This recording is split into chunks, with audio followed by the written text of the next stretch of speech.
Меня зовут Миколай. Я вам зараз то еще и расскажу. Щиро кажучи, я не чекав такої ажитації. Ну, тим лепш. Чому? Типа помирать собираешься дожить осей? Ну, правильно. Глядите, який прекрасний букет я собі накалядував. Його принесли у агульную копилку, а я його скрав. І ви знаєте, мене насамрэч сёння ніхто не абвінаваціць. Вы калі-небудзь задумываліся пра тое, што калі закрыць кастрюлю вельмі шчытна, наліць у яе ваду закрыць, а потым уключыць агонь, то яна зробіць бум. Што трэба зрабіць, каб яна не ўзарвалася? Тады яна не будзе варыць. Калі мы яе прыадкрыем, лішняя пара будзе выходзіць, і ўсё будзе выдатна. Тое, што мы туды пакладзем, зварыцца, ну, без аніякіх лішніх узрываў. Калі мы з вами гаворым пра чалавечае грамадства, трэба разумець, што такія моманты выхаду павінны быць. Я думаю, што ўсе, хто тут прысутнічае, альбо самі ўдзельнічалі, альбо чулі пра тое, што ў пэўныя дні, прынамсі на Купала, можна весці сябе не так добра, як у другія дні. Чулі пра перавернутыя лавачкі, пра знятыя каліткі, пра раскіданыя дровы, а можа нават хтосьці ўдзельнічаў. Это традыцыя, которая жыве фактычна да нашых часоў. Дзе-нідзе, ну, паколькі Веткаўскі музей, да якога я маю гонар належыць, яшчэ і цяпер ездзіць у экспедыцыі. Так вось, мы яшчэ і цяпер сустракаем у значнай частцы населеных пунктаў нашага рэгіёна, гэта пасожжа Падняпроўя, жывую традыцыю бытавання Купала. Ну, зразумела, што яна не такая масавая, як, скажам, яшчэ нават 15 гадоў таму, але дзе-нідзе моладзь усё-такі працягвае рабіць вось такія злачынствы, будзем казаць шчыра. Але мы апытвалі людзей, пытаем, як у вас там Купала святкавалі, нам расказваюць тое-сёе, вось. І калі нам расказваюць пра тое, што там лавы здымалі, напрыклад, пераварочвалі, закідалі, напрыклад, каліткі куды-небудзь у бур'ян ці яшчэ што-небудзь, мы пыталі, ці ругаліся вы за гэта на людзей. І людзі бянтэжацца, яны не ведаюць, што адказаць. Ну, яны так усміхаюцца і гавораць, ну, як правіла, не. Спытай пра што-небудзь падобнае ў любы другі шараговы дзень, акажацца, што ну, такое злачынства будзе вельмі моцна перагаворана, а то і наступствы будуць. От гэта парадокс. Мы з вами маем пэўны парадокс, паводле каторага ў адны дні можна парушаць сацыяльныя нормы, а ў другія нельга. Чаму? А гэта тая самая адтуліна, пры дапамозе каторай грамадства мае магчымасць неяк выпусціць лішнюю пару. Зразумела, што ў нашыя часы, у часы урбаністычныя, грамадскія, магчыма, гэта не так і патрэбна. Хаця, насамрэч, мы бачым, грамадства яно такое. Яно патрабуе моманты самарэгуляцыі. І нам чагосьці такога не хапае. Калі мы з вами паглядзім, напрыклад, на кінематограф, паглядзіце, колькі фільмаў, которые апелююць менавіта да гэтай ідэі. Што чалавеку трэба неяк выпускаць пару. Вы задумваліся пра гэта? А насамрэч, нашыя продкі даўным-даўно ўсё вынайшлі. Гэта з'ява вельмі старадаўняя. Не трэба думаць, што яе прыдумалі беларусы, альбо ўсходнія славяне, альбо індаеўрапейцы. Эта з'ява мае за сваімі плячыма тысячы гадоў. От як узнікае соцыум, так узнікае патрэба рэгулявання гэтага соцыуму, і так узнікае патрэба ў тым, каб гэтае рэгуляванне неяк зрабіць такім люфтавым, трошку больш адаптаваным. Гэта першы момант, который нам паказвае, чаму ўвогуле купалле патрэбна. Чаму ўвогуле купальня нам патрэбна яшчэ і цяпер. Я магу працягваць. Дзякуй. Все нормально. Іншая справа, што купальня як свята значна больш складаная, значна больш шматфункцыйная. Увогуле сама назва, ну мы помнім, сёння можна злачынства. Абмежавана. Завтра уже не. Я думаю, вы помните такую песню «Сёння купала, заўтра ян». Альбо, калі вы успомніце песні, звязаныя з купальскай абраднасцю, там вельмі часта будзе менавіта такое вельмі моцнае размежаванне, паводле которага купала і ян, яны як бы паасобку стаяць. З чым гэта звязана? Чаму ўвогуле свята называецца Іван Купала? Што это ўвогуле за свята? Зразумела, што у нашай традыцыі мы з вами зараз пераходзім да каранёў паходжання гэтага свята. Пра функцыі мы яшчэ пагаворым, мы пакуль што толькі адну з вами абмеркавалі. Калі мы гаворым пра тую падзею, да которой гэтае свята прымеркавалася, трэба разумець, што мы ўсё-такі існуём у кантэксце хрысціянскай парадзігмы. Якая б гэта народная форма праваслаўя не была, але гэта хрысціянскае праваслаўе, таму што нашыя продкі, дзякуючы которым гэтае свята да нас дайшло, яны былі праваслаўнымі. Ну, гэта мы нікуды не адкладзём. І от калі мы гаворым з вами пра хрысціянства, відавочна, што гэты самы Ян, гэта адзін з тых самых Янаў, которых дастаткова багата ў хрысціянстве. Калі мы з вами ўзгадаем, гэта ў нас хто? Якіх мы Янаў ведаем? Раз. Это ён жа. Два. Ну, ёсць жа у нас яшчэ Ян Багаслоў. Ёсць у нас яшчэ Ян Воін, напрыклад. І ўсе наступныя святы. Янаў насамрэч багата. Самае галоўнае з іх гэта, канечне, Ян Багаслоў, адзін з апосталаў, і, канечне ж, Ян Прадцеча. Альбо Ян Хрысціцель, гэта адно і тое ж. Так от, калі мы з вами паглядзім на назву Яна Хрысціцеля, баптістос ён будзе па-грэчаску, гэта той, хто акунае ў ваду, таму што ён найбольш нам вядомы чым? Тым, што ён хрысціў Хрыста. Адбылося гэта ў вадзе Ярдана, ну і прынамсі ён там Хрыста іскупаў. Вот і атрымліваецца, што гэты самы Ян Купала – гэта свята, звязаныя з Янам Хрысціцелем. Гэта дзень яго народзін. Насамрэч, з Янам Хрысціцелем шмат святаў звязана. І Ян Галавасек, альбо галаварэз, як ён у нас маляўніча называецца ў нашым рэгіёне. Гэта і першае, другое, трэцяе абраценне главы Яна Прадцечы. Ну ладно, мы пра гэта гаварыць не будзем, а то, як гаворыць Галіна Рыгорная, мы ніколі адсюль не выйдзем. Так вось, атрымліваецца, дзень нараджэння Яна Хрысціцеля у нас стаў Янам Купалам. Чаму? Гэта пытанне. На яго трэба адказаць. Вашы версіі. Чаму менавіта Ян Купала? Чаму не Ян Хрысціцель, напрыклад? Чаму не там... Таму што купаюцца, таму што менавіта Ян Хрысціцель у свае часы іскупаў Хрысціцеля, ну, такім чынам яго фактычна увёў у гэту самую эклезію, умоўна кажучы, так? Гэта першае. Другое. Ну, добра, вот ён у нас гэта зрабіў, дык а чаго Купала-то? Чаму б не назваць яго проста Ян Хрысціцель? Калі мы з вами паглядзім на сучасныя інтэрпрэтацыі, то мы можам сустрэць такую прыўкрасную версію пра тое, што Купала – гэта назва дахрысціянскага боства. Відавочна, што дахрысціянскае боства наўрад ці выжыла б у царкоўнай традыцыі. Між тым, калі мы з вами вот з гэтага самага баптыстаса перакладзём, то ён, аказваецца, і будзе гэтым самым акунальнікам, ну, тым, хто купае.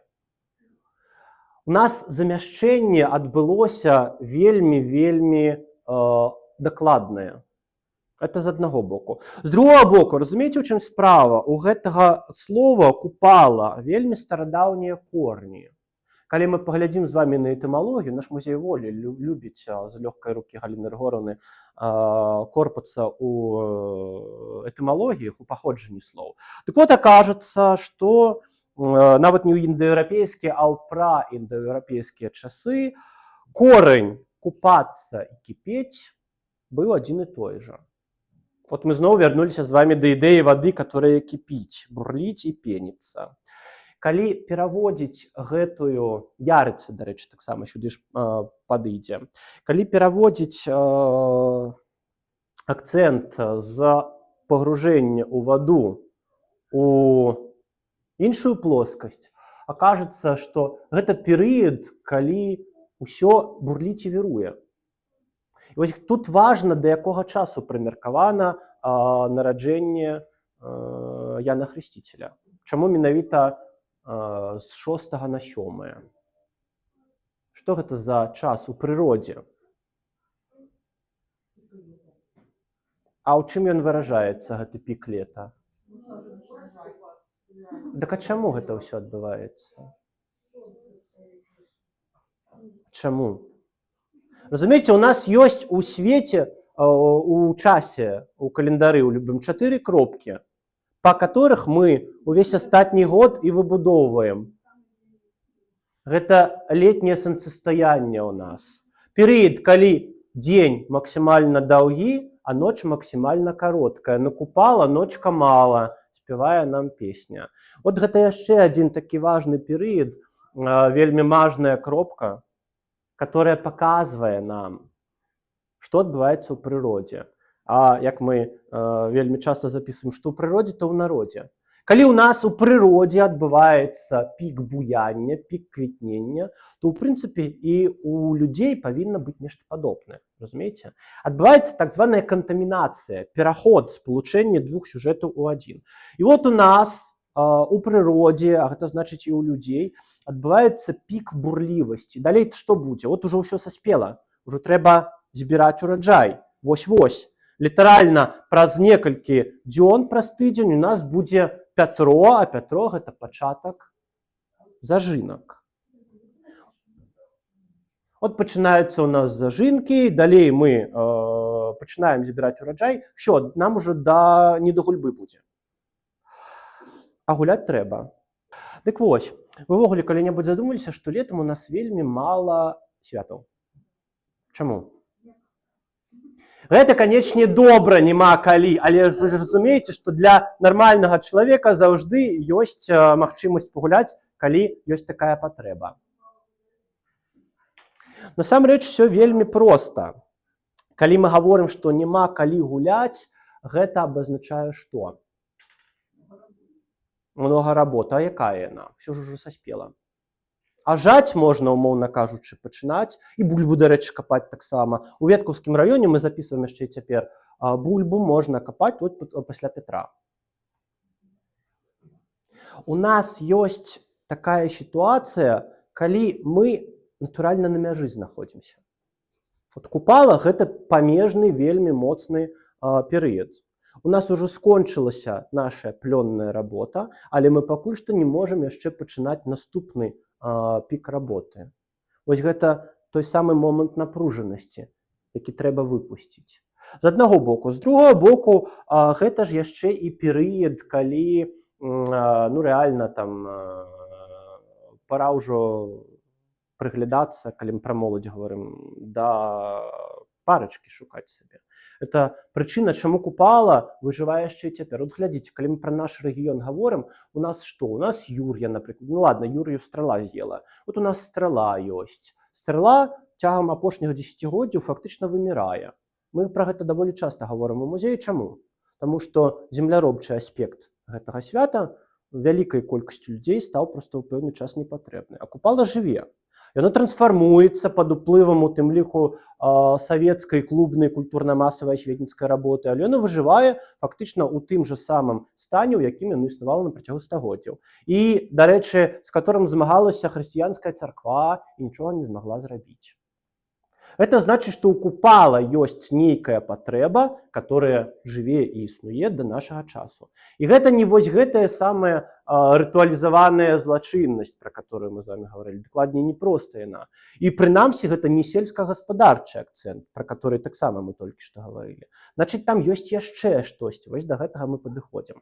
Ну, калі мы гаворым пра купала, які самы значны, самы відавочны сімвал купала? А? Вянок. Чаму?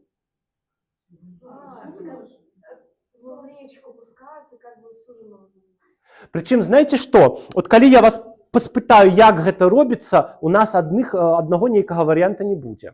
Напрыклад, у верхнім пабяседдзі, гэта там Касцюкоўшчына, Хоцімшчына, Краснагорскі раён, трэба кінуць 2 вянка. І што тады будзе? Тады будзе парачка. Калі мы па Веткаўскім раёне, па поўначы Веткаўскага раёна, напрыклад, балсуны казацкія, спыталі б, нам бы сказалі так, трэба глядзець, ну там уже 1 вянок кідаюць, трэба глядзець, куды вянок паплыве. Прыб'ецца да берага, паплыве. Тое ж самае, калі мы па паўднёвым усходзе Веткаўшчыны пакатаемся, вот плюс-мінус Ветка сама і навакольныя вёскі, Неглюбка, дарэчы, таксама і далей на поўдзень. Там нам раскажуць, што трэба яшчэ ў поле дзеўкам прынамсі выйсці і спытаць, пахадзіць, папытаць сужаны, ряжаны і гэтак далей. Адкуль трэсне, у той бок у замужжа і пойдзеш.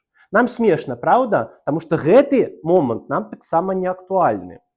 Мы шукаем сваіх сужаных, ряжаных крыху ў іншых месцах. Робім гэта з той ці іншай верагоднасцю паспяхова. Значыць, і гэты варыянт нам таксама ўжо як бы не патрэбны. Хаця ёсць яшчэ адзін сімвал купала. Пра папараць кветку я скажу асобна. Гэта мы будзем яшчэ з вами гаварыць пра зеляніну. Вогнішча. Што з ім трэба рабіць? Чаму? Ну, добра. Ачысціцца праз вогнішча. З чаго яго раскладаць? І як яго раскладаць? Вот тут мы уже задумаліся. Насамрэч, калі мы зноўку ж паездзім па нашых мясцінах, это вот прынамсі па бяседзе частка пасожа, акажацца, што варыянтаў вельмі шмат, але ёсць агульныя моманты. Нават у 90-е гады, пачатак 90-х гадоў 20-го стагоддзя спальвалі абавязкова якое-небудзь смецце з двара. Раз. І другое, гэта вельмі часта былі колы ад калёсаў. Ну, зразумела, што калёсы ўжо нават у 90-е гады 20-го стагоддзя рэдкасць, таму людзі сталі паліць пакрышкі. Пра гэта, думаю, вы ведаеце яшчэ цяпер. Так вось, уявіць сабе, насамрэч проста адбываецца чарговае замяшчэнне. Трэба паліць нешта круглае, мы абавязкова палім, прычым яно павінна каціцца. Пакрышка гэта тое самае і ёсць. А яшчэ яно гарыць вельмі ярка. Ну, гэта ўжо асобная гісторыя. Это проста пра тое, што насамрэч можна прасачыць вось такія вось моманты запазычанняў, калі ў цябе ёсць дастаткова шырокая база для параўнанняў. Ну ладно, вернемся да вогнішча. І вот у нашай традыцыі гэта насамрэч так, важна спаліць усё старое. Яшчэ літаральна вось нядаўна я ездзіў у Неглюбку, і там ад жанчыны вельмі сталага веку запісваў пра тое, што от усё тое, тут трэба абавязкова перад купалам, перад ноччу, от з 6 на 7, падмесці хату, і калі ты вогнішча распальваеш, трэба гэта ўсё туды высыпаць. Это, разумееце, не проста ачышчэнне чалавека. Зразумела, вы будзеце там прыгаць праз вогнішча. Успомніце любое свята, звязанае з вогнішчам, праз яго трэба перапрыгнуць. Што там масленіца, напрыклад, што там тое ж самае купалі і так далей. Это проста адзін з варыянтаў. Тут яшчэ вельмі важны момант рытуальнага пачатку. Ён захоўваецца фактычна да нашых часоў. От мы ўсё старое спальваем, а пачынаецца ў нас новы перыяд з усяго новага чыстага. Такім чынам, фактычна, гэта Новы год. Вось той самы Новы год, з которага ўсё пачыналася. Мы жывём з вами на радзіміцкіх землях, і от як мінімум для радзімічаў адзін з варыянтаў Новага году гэта якраз вось гэты летне-восеньскі перыяд пачатку. Што, ў прынцыпе, лагічна для земляробчай фармацыі, пагадзіцеся. Вернемся да, прынамсі, прыжкоў. Купала выжывае у тым выглядзе, у якім мы яго ведаем цяпер, не проста праз вось гэтую ідэю ачышчэння. Ну, трэба ж прыгаць не аднаму. Лепш за ўсё прыгаць парачкай. Вось тут таксама велізарная колькасць населеных пунктаў дае нам самыя розныя варыянты. Расчапіліся рукі, пара разойдзецца. Мы записывалі гэта ў Хоцімскім раёне. Калі пасля таго, як парачка перапрыгнула, полымя шуганула, это, дарэчы, дзевачкам такі лайфхак, насіце спадніцы. Спадніцы развіваюцца, агонь будзе шугаць уверх, будуць іскры. Чым вышэй іскры, ну і зразумела, рукі не трэба расчапляць, тым больш плённы будзе у вас шлюб. Ну, відавочна, вы ж з абы-кім сустракацца не будзеце. Вот это ў Чачэрскім раёне мы такое записывалі. Ну і, адпаведна, канечне, трэба праз вянок паглядзецца. Гэта, ой, дай Бог памяці, па-мойму, Добружскі раён. От трэба праз вогнішча, каб дзеўка на хлопца паглядзела, а хлопец на дзеўку. Это яшчэ адзін цікавы такі момант. Праз вянок трэба паглядзецца, дзе-нідзе трэба пацалавацца. Гэта не толькі там пасожы Падняпроўя, гэта ўвогуле для беларускай традыцыі, нават і шырэй уласціва. Чаму? Таму што вянок, апроч усяго іншага, гэта, ну, як любое кола, гэта прадмет сакральны, прадмет абярэжны. Вось чаму, дарэчы, вянок трэба на галаве насіць, каб галаву ахоўваць. Чего дрэннага, што можа быць. І вот тут мы падыходзім з вами да такой важнай асаблівасці. Вянок-то не з абы чаго. Вянок менавіта з жывых раслін. Купала – гэта свята, калі ў адну купу сыходзіцца цэлы шэраг, здавалася б, супярэчлівых стыхій. Гэта ў нас агонь, гэта ў нас вада, і гэта ў нас расліннасць. Бо ўсе гэтыя тры стыхіі падчас купалы знаходзяцца на сваім піку. Вось чаму, прынамсі, у гэты перыяд часу трэба збіраць кветкі і зёлкі. Вы ўвогуле, дарэчы, задумаліся калі-небудзь, чаму ў беларускай мове ёсць слова зёлка, што гэта абазначае, і краска?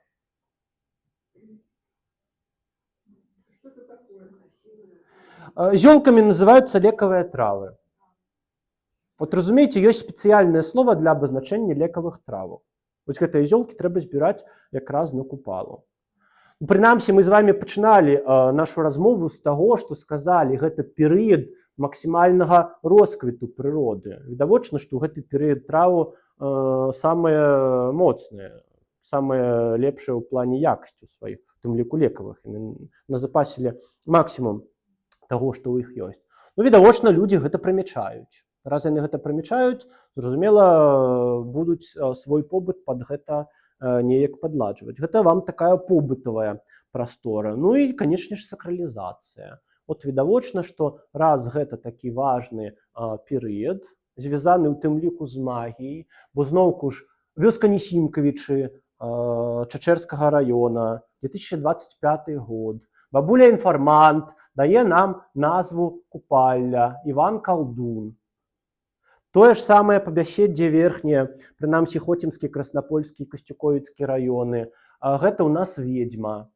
У нас ужо не Іван, тут проста вот гэта свята называецца ведзьма у некаторых населеных пунктах. Альбо Іван-ведзьмак. Гэта перыяд у народнай культуры максімальнай канцэнтрацыі не проста сілы, а сілы магічнай. Гэта нам яшчэ раз паказвае, наколькі складанае наше грамадства. Тому што трэба неяк тлумачыць усё навакольнае. Вот. Гэта таксама адна з важнейшых уласцівасцяў чалавека. І от атрымліваецца, што ў гэты перыяд часу трэба збіраць зёлкі, таму што яны будуць максімальна моцнымі лекамі. А потым з іх можна вянок зрабіць, вяртаючыся да вянка. А потым ад гэтага вянка трэба пазбавіцца.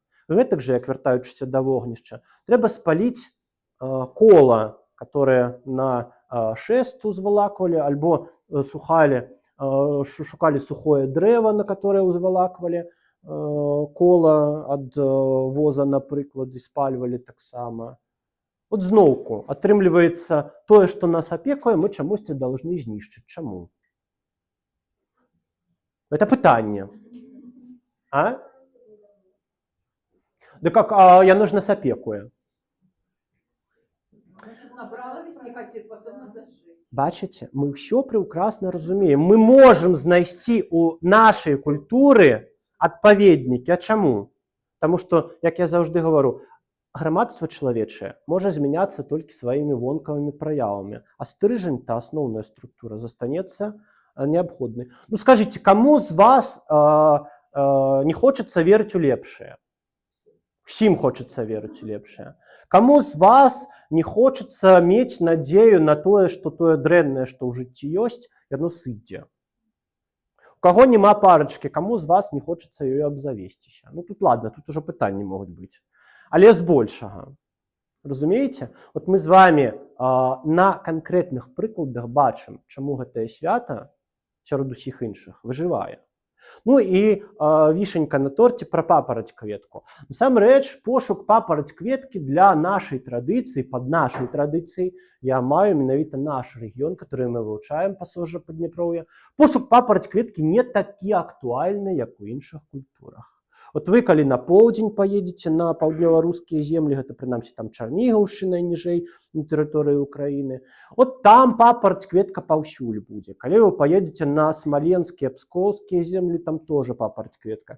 На нашыя землі папараць-кветка прыходзіць, ну прынамсі масава. І прыходзіць яна якраз з вось гэтай даволі высокай клубнай культурай. Ну, таму што выбіраліся розныя элементы, з іх рабіўся такі, ну ладно, монстр Франкенштейна гэта не зусім тое, што варта, як гэта назваць, дарэчы, кампіляцыя, скажем так. Вось. Але дастаткова прыгожая, таму што, ў прынцыпе, сучаснае тэатралізаванае купале, яно адпавядае у сваіх ключавых кропках пэўнаму рытуалу. Дык вось вернемся да папараць-кветкі. Яна ў нас вядома, канечне. Таму што зноўку, што будзе, калі папараць-кветку знойдзеш? Шчасце, клад. Вось клад гэта ўжо цікавей. А што такое клад? Багацце. Прынамсі, калі мы пагаворым пра тое, што папараць-кветка сімвалізуе, у нас ёсць адпаведнікі. Напрыклад, папараць-кветка лекуе. От лекуе папараць-кветка, і тут жа у гэтым жа населеным пункце, гэта ў нас, па-мойму, Кармянскі раён, калі не памыляюся, тут жа нам бабуля расказвае, што лепш за папараць-кветку лекуе мурашовае масла. Што гэта? Вот і мы спыталі, што гэта такое. Мы не знаем, што гэта такое. Насамрэч, мурашовае масла гэта такая вадкасць, которую адзін дзень на год мураўі з муравейніка выкідаюць. Ты гэтае масла, каменчык такі, знойдзеш, і ты будзеш жывым і здаровым. Калі мы паглядзім з вами на інтэркультурныя варыянты, гэта магістэрый, гэта вось той самы філасофскі камень. Папараць-кветка гэта такі ж філасофскі камень. Ты, калі папараць-кветку знойдзеш, як і філасофскі камень, дарэчы, ты будзеш здаровым, будзеш жыць вельмі доўга. Табе будуць адкрыты таямніцы, которые абсалютна нікому не вядомыя. Ты будзеш разумець язык жывёл і мурашоў нават тых же самых. Табе будуць адкрытыя клады зямныя. Ну, карацей, і жыццё адразу стане поўнай чашай.